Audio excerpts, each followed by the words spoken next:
Good afternoon. My name is Armstead Jones. I'm from the Department of Housing and Community Development for the state of Maryland. I'm the Business Performance Manager. I'm going to be going over home ownership and housing concerns. We heard from a lot of residents about vacant properties. One of the things that you can do that's easy is make sure that you report them. The sooner you report it, the more often you report it.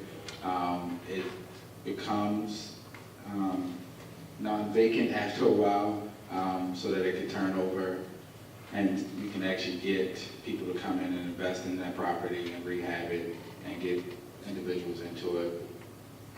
Some of the other concerns we heard were that landlords and some of the expectations, the community needs to come together and kind of sit down with landlords and let them know what their expectations are, kind of what they would expect, and so that they both can kind of come to an agreement on different things that can be commonplace as far as properties.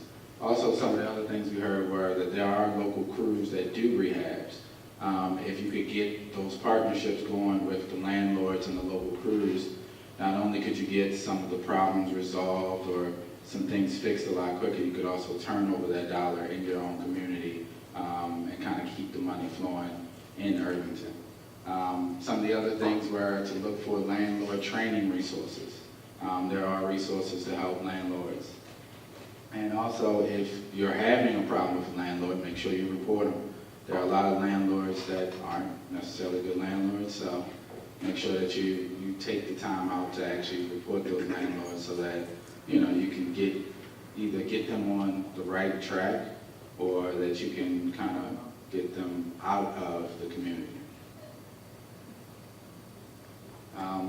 Some of the homeowners that I actually spoke with that actually own homes currently were asking about different programs that they could use to kind of keep their homes up to date, keep them energy efficient, keep them weatherized.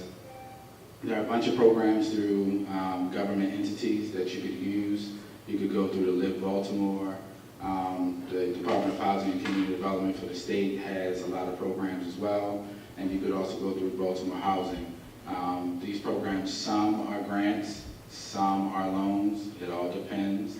You just have to get in contact with them, and then they can help you figure out what fits for you and what works for you.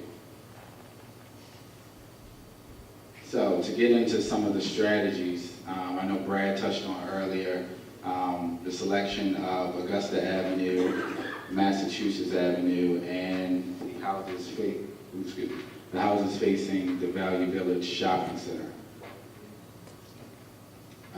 The reason that we selected those, we actually saw that there was some investment already on Massachusetts Avenue and on Augusta Avenue. So you could actually focus on acquisition in those areas and actually rehabbing those properties. We also noticed that there was a very diverse housing stock over there. Individuals coming into the community would actually look at those homes because they're very architectural. Some of them are rather big, a lot of square footage, decent yards. So for people coming in who want to purchase, those are more desirable. There are a decent amount of vacancies in that area, so it would definitely help bring up values around it, and then you can kind of spread out from that.